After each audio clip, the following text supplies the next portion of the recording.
vivermos sua vida, nos trouxe grande salvação.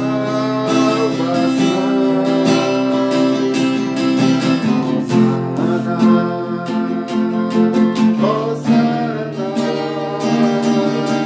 Hosana, nosso Rei.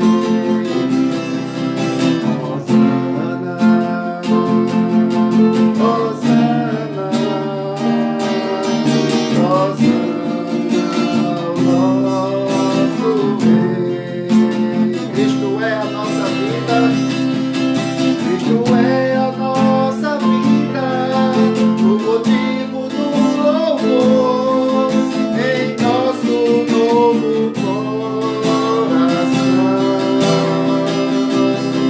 Pois morreu a nossa morte para vivermos sua vida, nos trouxe grande salvação.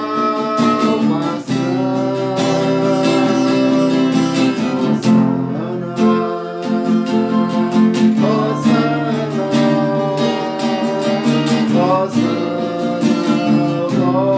nosso Rei. Hosana, Hosana, Hosana,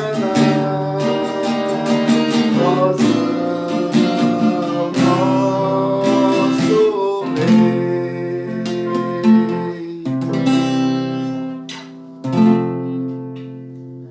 Pai amado, somos gratos a Ti pelo dom da vida eterna. Te louvamos, pois o Senhor é o nosso Rei. Peço que o Senhor ilumine os nossos corações, as nossas mentes, para entendermos aquilo que vai ser ministrado nesta manhã, para a honra e glória do Teu nome. Perdoa, Senhor, as nossas faltas, os nossos pecados, as nossas falhas, que cometemos muitas vezes por palavras, ações, pensamentos, omissões, pois somos pecadores, necessitamos da Tua graça, da Tua misericórdia, do Teu amor, e temos ciência de que o Senhor enviou o Seu Filho Jesus Cristo para morrer por nós, pelos nossos pecados, e por isso somos justificados através do Teu Filho Jesus Cristo, e não vivemos mais na prática do pecado. Abençoa os nossos irmãos e irmãs que estão neste momento participando, cultuando ao Senhor com esta escola bíblica, mesmo que virtual. Te peço pelos enfermos, pelos desempregados, pelos enlutados, por esta doença, este vírus, que o Senhor ilumine a mente dos pesquisadores, dos cientistas, dos médicos, e que ache o remédio para este vírus, a vacina para este vírus. Assim como pedimos também por aqueles que estão com a doença terminal, com câncer, aqueles que estão nos hospitais, que já estão desenganados pelos médicos. Clamamos, ó Deus, em prol desses também. Ó Pai amado, sabemos que este mundo jaz no maligno, que este sistema do mundo tem arrastado muita gente para longe de Ti. E que o Senhor levante pessoas e mais pessoas comprometidas com o Evangelho para pregar as boas novas. E através da Tua iluminação, do Teu Espírito Santo e a palavra ministrada, o Senhor venha salvar vidas, tirando-as do inferno, trazendo para os céus, para a vida eterna. É assim que eu te rogo, em nome de Jesus. Amém. Queridos irmãos, queridas irmãs, Deus abençoe vocês. Um bom dia a todos. Gostaria de ler um texto para a nossa reflexão, para o nosso estudo nesta manhã. Nós estamos estudando sobre um panorama da teologia reformada e hoje vamos estudar sobre a graça comum. Eu gostaria de ler o texto que se encontra em Mateus, capítulo 5, dos versos 43 ao 48. Mateus, capítulo 5, versos 43 ao 48. Fala do amor ao próximo. E após esse texto, estes versículos, nós iremos cantar mais um cântico e aí estudar sobre a graça comum. Diz assim: ouvistes que foi dito, amarás o teu próximo e odiarás o teu inimigo. Eu, porém, vos digo, amai os vossos inimigos e orai pelos que vos perseguem, para que vos torneis filhos do vosso Pai Celeste, porque Ele faz nascer o seu sol sobre maus e bons e vir chuvas sobre justos e injustos. Porque se amardes os que vos amam, que recompensa tendes? Não fazem os publicanos também o mesmo? E se saudardes somente os vossos irmãos, que fazeis demais? Não fazem os gentios também o mesmo? Portanto, sede vós perfeitos, como perfeito é o vosso Pai Celeste. Também ler Tiago, capítulo 1, versículo 17. Tiago, capítulo 1,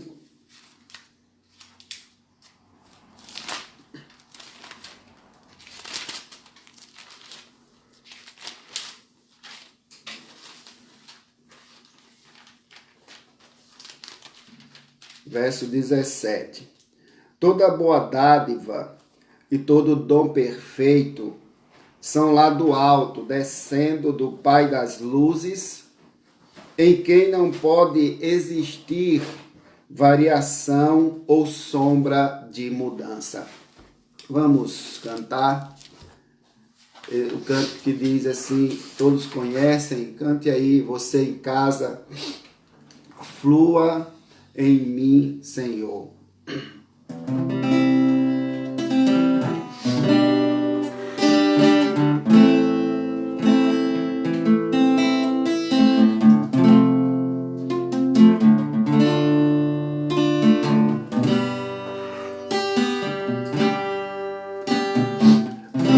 Flua em mim, Senhor.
Pai Santo, fala ao nosso coração através deste estudo, em nome de Jesus. Amém.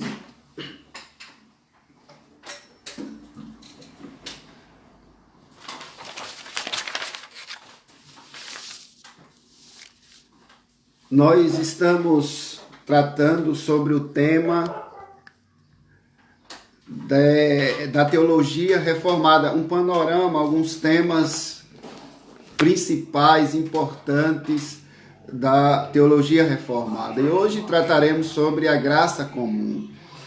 E temos aqui a graça comum como uma das grandes realizações da teologia reformada.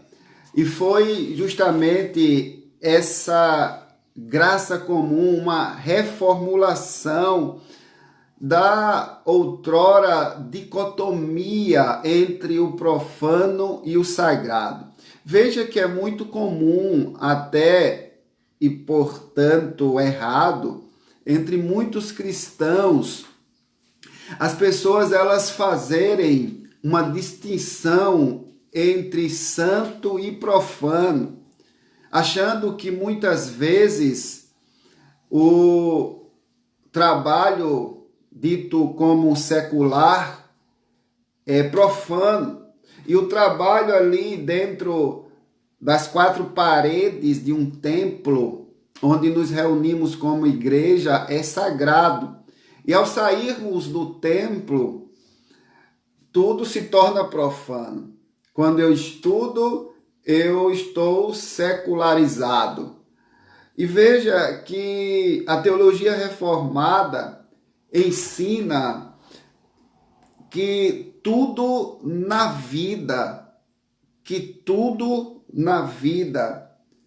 do cristão é santo. Nós não podemos fazer essa dicotomia, essa divisão entre o que é santo e profano. Porque, veja que mesmo aquilo que nós acostumamos a chamar de secular, né, do mundo, pois nós temos o trabalho, nós temos o lazer, nós temos o esporte, nós temos a cultura e tudo o que faz parte da nossa vida. E a teologia reformada, ela ensina que tudo o que existe, que tudo o que acontece de bom na nossa vida, na vida do ser humano, inclusive na vida dos cristãos, tudo procede de Deus. Nós acabamos de ler Tiago, capítulo 1, versículo 17. Deus não é o autor do mal. Não é o autor do mal. Veja você que é Ele quem nos sustenta. É Ele quem nos capacita. E a teologia reformada, ela faz isso. Ela ensina-nos, à luz da doutrina da graça comum, que tudo vem de Deus, que todo bem procede de Deus. E a primeira coisa que eu gostaria de tratar com os irmãos é definir o que é a graça comum, o que é esta doutrina da graça comum. Então, veja que é importante nós delimitarmos esta distinção entre graça especial e graça comum. O conceito que nós temos de graça é um favor imerecido. E, de fato, com relação à salvação, a graça ela é irresistível, ela é de fato imerecida a salvação que nós temos, que nós alcançamos por intermédio de Cristo Jesus. Pois a salvação ela é eterna e nós não tivemos mérito algum nisso, participação alguma nisto. Ela é exclusivamente divina. Temos então a graça especial, que se relaciona à nossa salvação, onde nós podemos conhecer o nosso Deus revelado nas Escrituras através do seu Filho Jesus Cristo, pela iluminação do Santo Espírito dele, que habita nos seus eleitos, que habita naqueles que ele escolheu antes da fundação do mundo, dando a certeza, a convicção, junto com o Espírito nosso, que somos filhos de Deus. Então, como não são todas as pessoas, queridos, que recebem a salvação, mas apenas aquelas que o Senhor deseja salvar, a teologia chama essa manifestação da graça de Deus de graça especial. Então, nós precisamos, a priori, no primeiro momento desse estudo, distinguir o que é a graça especial da graça comum.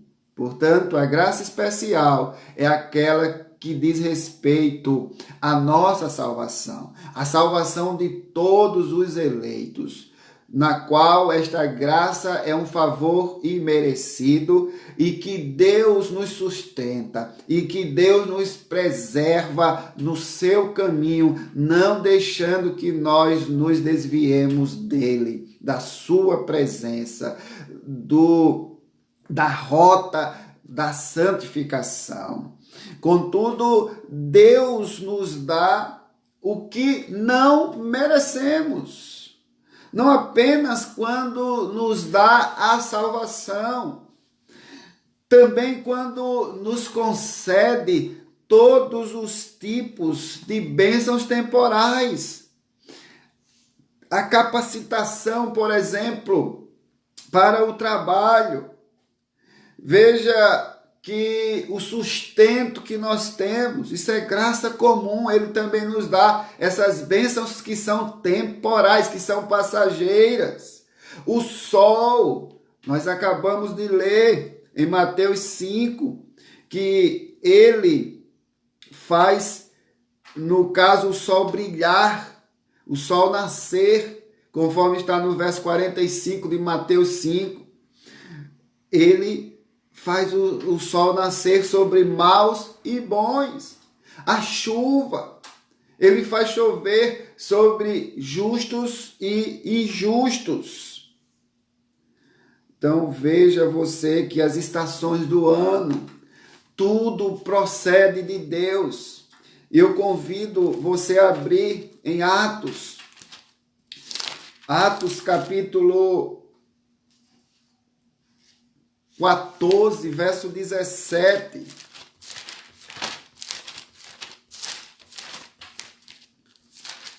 Atos, capítulo 14, verso 17, que diz o seguinte: contudo, não se deixou ficar sem testemunho de si mesmo, fazendo o bem, dando-vos do céu chuvas e estações frutíferas, enchendo o vosso coração de fartura e de alegria.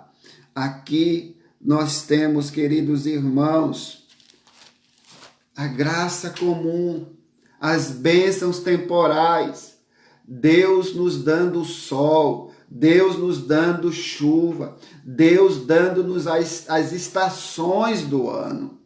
Veja que são bênçãos temporais de Deus, que a teologia reformada chama de graça comum, um favor imerecido.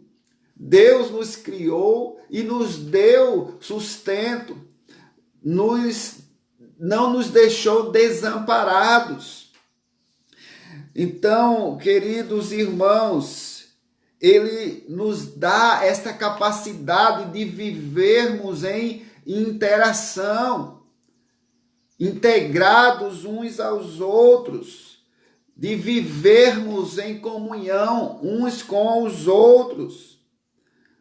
Enfim, tudo aquilo que torna possível a nossa vida neste mundo, a convivência neste mundo. como essa manifestação da graça de Deus, ela é dirigida, queridos, a todas as pessoas, a todos os povos, a todas as línguas, a todas as nações. Por isso ela recebe a denominação de graça comum. É verdade que a ação da graça comum varia de uma pessoa para outra, mas não existe alguém que não seja beneficiada por ela, por esta graça comum. Todos nós somos beneficiados pela graça comum, pelos bens temporais, pelas bênçãos de Deus, uns em menor escala, outro em maior escala, não importa. O que importa é que todos nós temos favores de Deus e favores que não merecemos. Bênçãos temporais.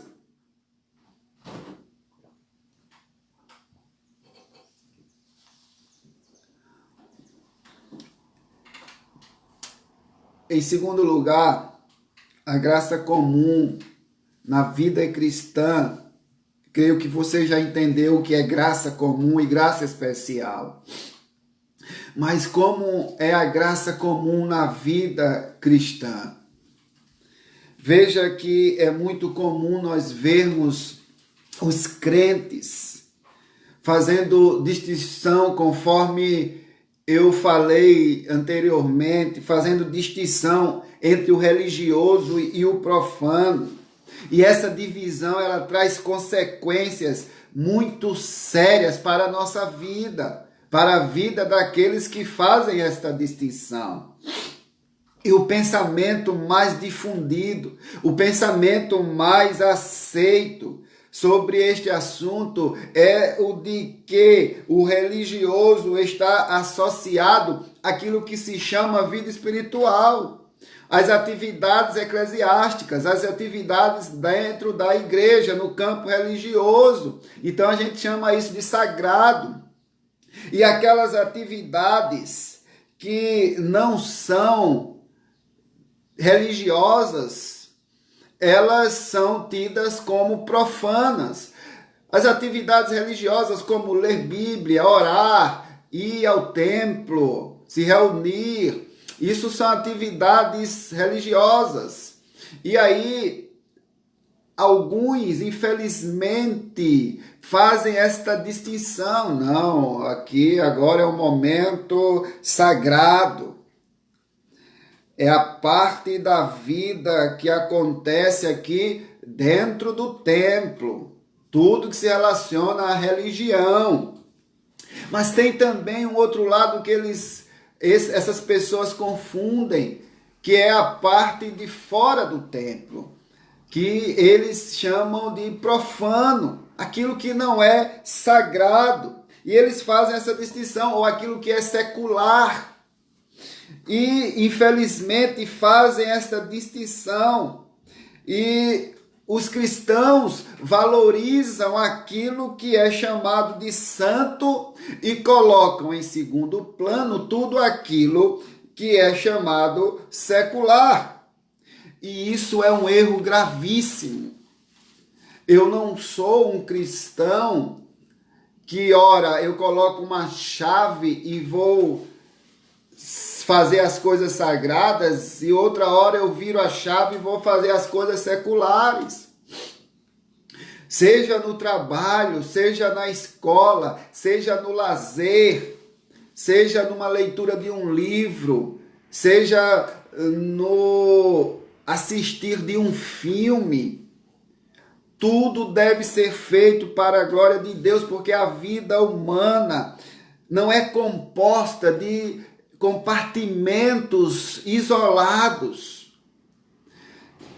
Tanto o que se chama vida espiritual quanto o que se chama vida secular são campo de ação da graça de Deus.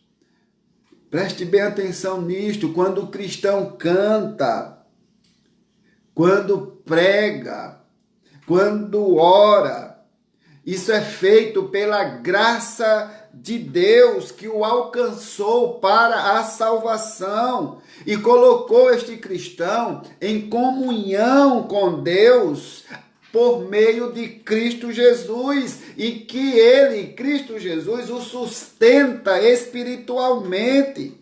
Porque, irmãos, a gente precisa entender, e vocês sabem disso, que Deus é quem capacita por meio de dons e de talentos, por meio de dons espirituais, para que desempenhe esta pessoa o seu papel dentro do corpo de Cristo. E tem as questões que acontecem fora do templo. É Deus quem capacita também com o trabalho. É Deus quem capacita para o trabalho. É Deus quem sustenta. É Deus quem dá saúde. É Deus quem dá a família. É Deus quem dá as condições de estudar, de aprender.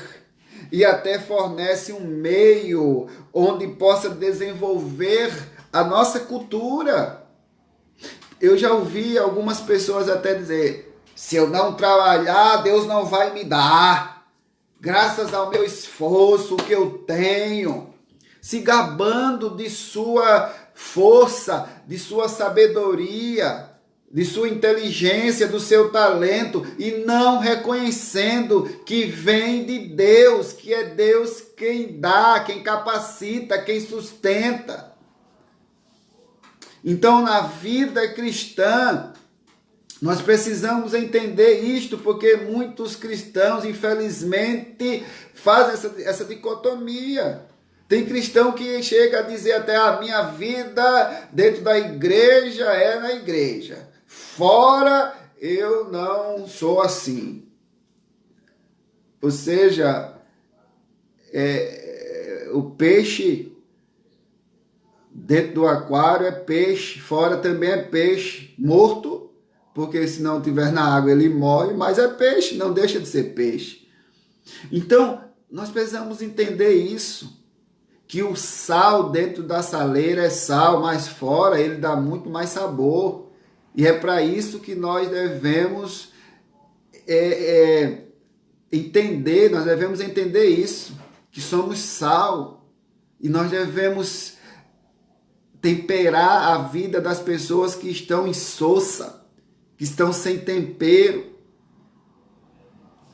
E luz, que também nós somos, e precisamos iluminar a vida daqueles que estão em trevas, levando a verdadeira luz, que é Jesus Cristo.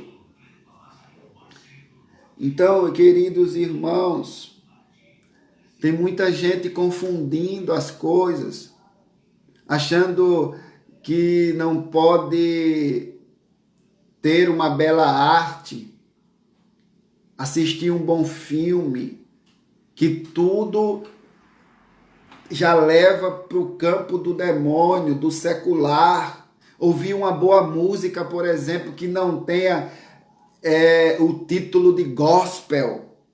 Aí acha que, olha, essa música é do diabo. Tem muitos artistas que Deus deu talento, que fazem uma bela obra de arte, uma bela música, uma bela canção. Não estou falando dessas canções que denotam aí prostituição,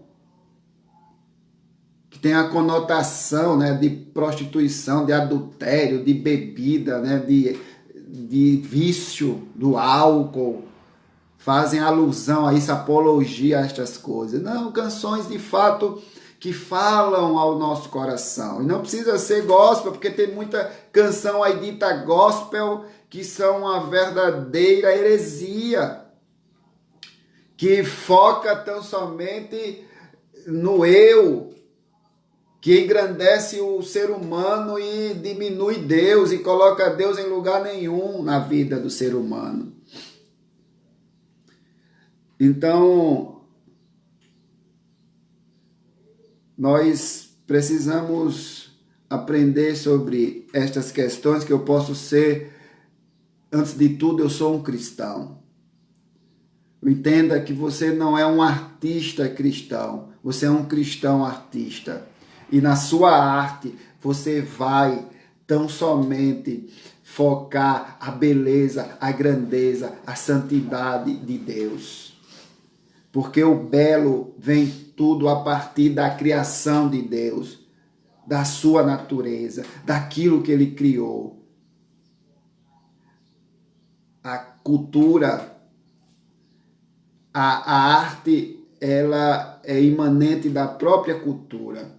Veja que a arte, ela é uma observação da natureza. E cada cultura vê a natureza de um jeito, vê o homem de um jeito, e daí desenha a sua arte. Então veja que a partir de um ponto de partida, e de que esse ponto de partida vem de quem? De Deus, o autor da vida. O autor da vida. Então eu posso glorificar a Deus sendo um carpinteiro. Eu posso glorificar a Deus sendo um profissional, seja qualquer, seja um profissional, um professor. Eu posso glorificar a Deus quando ministrar assim a aula para os meus alunos. Eu posso ser um compositor, compor uma boa música para a glória de Deus. E que eu posso ser um escritor para a glória de Deus. Aquele que escreve um poema para a glória de Deus. Então não façamos como cristãos esta dicotomia. Estou aqui brincando em lazer, praticando esporte, mas isso aqui é secular. Aí eu posso xingar o outro, brigar, discutir, dar mau exemplo. Eu estou no trânsito, um me fecha e eu xingo, digo palavrão, mas eu estou aqui fora das questões religiosas, fora do templo. Então, na igreja eu sou uma coisa, fora eu sou outra. Não, irmãos. Quer comais, quer bebais, quer façais qualquer outra coisa, faça para a glória de Deus. Então, devemos entender essa questão de divisão, de distinção entre o santo e o secular.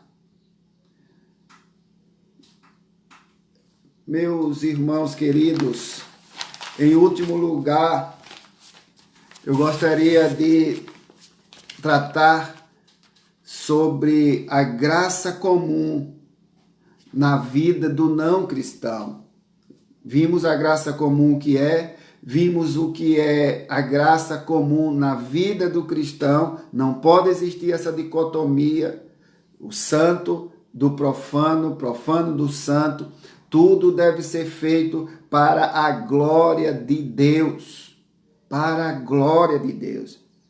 Nós temos, por exemplo, dentro desta graça comum na vida do cristão, o grande autor C.S. Lewis. Temos o grande homem na área do ensino, Comênios.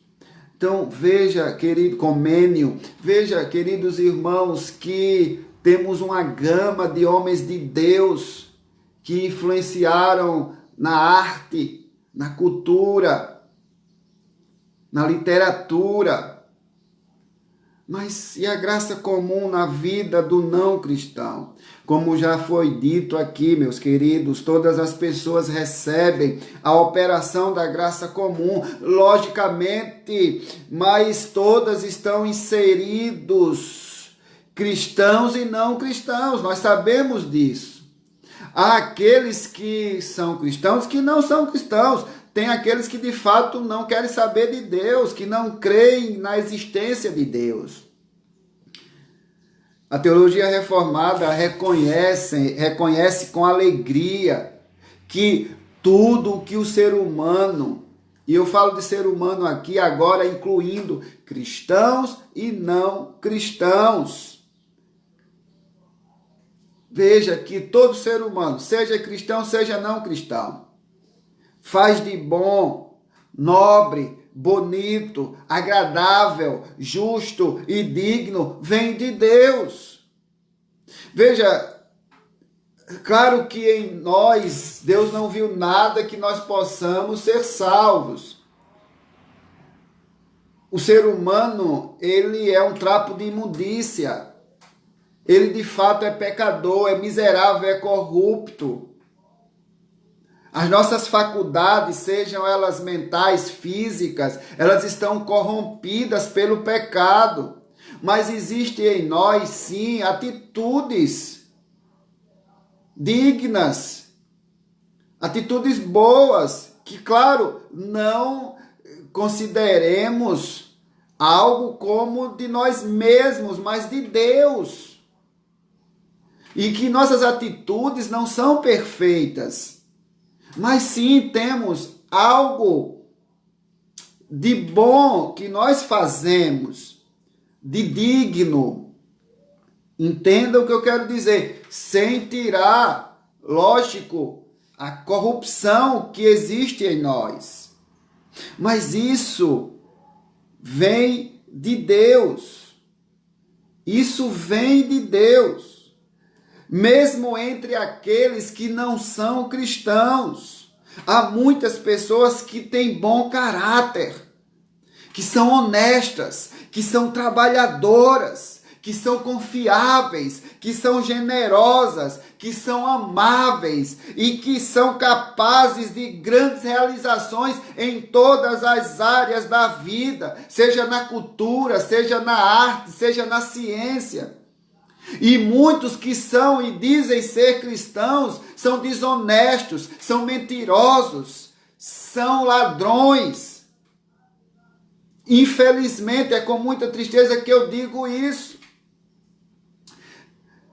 O que é que há em comum esses que não são cristãos, que são agradáveis, que são honestos, que são trabalhadores, para aqueles que dizem que são cristãos e são totalmente o inverso, dão mau testemunho, são mal pagadores? É que ambos precisam de Jesus Cristo. Veja que a diferença está aí, a grande diferença é só essa. Jesus Cristo, tanto um quanto o outro, não importa. Então, muitos cristãos, talvez, por falta de uma orientação bíblica sólida, acreditam que tudo o que os não cristãos fazem é impuro e mal. É impuro e mal. Por isso, simplesmente se recusam a ouvir música que não seja evangélica.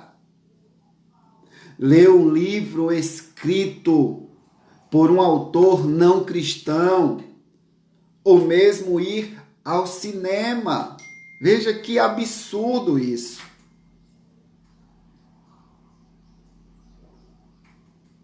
Meu filho, não escute essa música. Isso não é de Deus. Isso não é de Deus. Vá ler a Bíblia, vá ouvir as músicas evangélicas. A teologia, por outro lado, crê que o ser humano, criado à imagem e semelhança de Deus, é capacitado pelo próprio Deus, a interferir de forma positiva na vida da sociedade, tornando, queridos irmãos, a vida neste mundo mais agradável. Então Deus usa quem Ele quer, como Ele quer, para fazer os seus propósitos, para atingir os seus desígnios, os seus decretos. O que é determinante aqui é a qualidade do que é feito, não simplesmente o fato de uma determinada produção cultural ou tecnológica ter sido realizada por um não cristão. Por exemplo, irmãos, agora, no entanto, estamos passando por esta pandemia, coronavírus. Vamos lá, foi descoberta a vacina. Ah, pastor, eu não vou tomar essa vacina porque quem descobriu não era cristão. Então, não é de Deus isso. Você vai morrer. Sabe, irmãos, de uma imbecilidade estas coisas. É de uma mente pequena. É de uma ignorância tremenda. Um livro de poesias não precisa ser escrito por um cristão para ser bom. Da mesma forma, um médico pode ser um profissional brilhante e dar grandes colaborações para a sociedade sem ser cristão. Você vai comprar na padaria só de quem é crente? Você vai comprar no supermercado só de quem é crente? Isso é um absurdo, irmãos. Nos dois casos, o escritor e o médico desenvolvem suas atividades com os talentos que receberam de Deus. Queiram eles aceitar isto ou não. Não importa a opinião deles. Deus é quem capacita, queridos irmãos. Deus é quem dá talentos a eles, queiram eles saibam disso ou não. Como nós lemos, toda boa dádiva são procedentes de Deus. Tiago 1:17. É importante, querido, sempre lembrar que todos os seres humanos são feitos à imagem e semelhança de Deus, até mesmo aqueles que não são cristãos. Por isso, queridos, todos eles refletem um pouquinho daquilo que Deus é. E isso significa que todos são capazes de interagir com a sociedade na qual vivem e com o mundo ao seu redor, com alguma sabedoria, criatividade, virtude. É claro que isso varia de pessoa para pessoa. Há alguns que podem dar contribuições mais importantes para a ciência, como aqueles que descobrem vacinas, como eu já falei, aqueles que descobrem curas para as enfermidades. Outros não conseguem fazer isso e sequer têm interesse por essa área de conhecimento humano. Contudo, meus irmãos e minhas irmãs, contudo, preste bem atenção, todos podem dar sua contribuição para a vida em sociedade, e isso só é possível porque todos receberam talentos de Deus. No Salmo, se eu não me engano, o Salmo 89, deixe só ter a certeza aqui, no Salmo 89, versículos 47 e 48, eu li esse salmo ontem para os adolescentes, quando estava falando sobre ansiedade, e aqui chamei a atenção deles, e chamo a atenção sua, a minha, a nossa, para a seguinte questão, que nós temos um propósito nesta vida. Esta vida é passageira, e o salmista entende isso, e ele diz no Salmo 89, versos 47 e 48, o seguinte: lembre-se, Senhor, de como a minha vida é passageira. Ele está falando para o Senhor. Lembre-se, Senhor, a minha vida é passageira. Será que o Senhor criou o homem sem motivo? Sem um propósito para a vida? Ele questiona aqui Deus, ele faz um questionamento. Será, Senhor, que o Senhor me criou sem motivo algum? Eu apenas nasci, estou crescendo, estou morrendo e pronto, é só isso? Foi para isso que o Senhor me criou? Foi para isso que o Senhor me trouxe ao mundo? Foi para isso que o Senhor trouxe a vida a mim? Para nada, para nenhum propósito. E o verso 48 diz: todos os homens terão de enfrentar a morte um dia, ninguém vive aqui para sempre. Quem é capaz de livrar-se das garras da morte? Então veja, você e eu temos um propósito nesta vida. Não estamos aqui por acaso, não estamos aqui para sermos só mais um habitante, só para nascer, crescer e morrer, ou seja, mais um número. Não, somos uma pessoa. Nós somos a imagem e semelhança de Deus. Você é importante para Deus. Então, veja, queridos irmãos, que outros não conseguem fazer o que os cientistas fazem, mas você tem a sua contribuição aqui neste mundo, nesta vida. Todos podem dar sua contribuição para a sociedade, porque todos receberam talentos de Deus, basta você saber qual o seu e fazer isso e colocar em prática.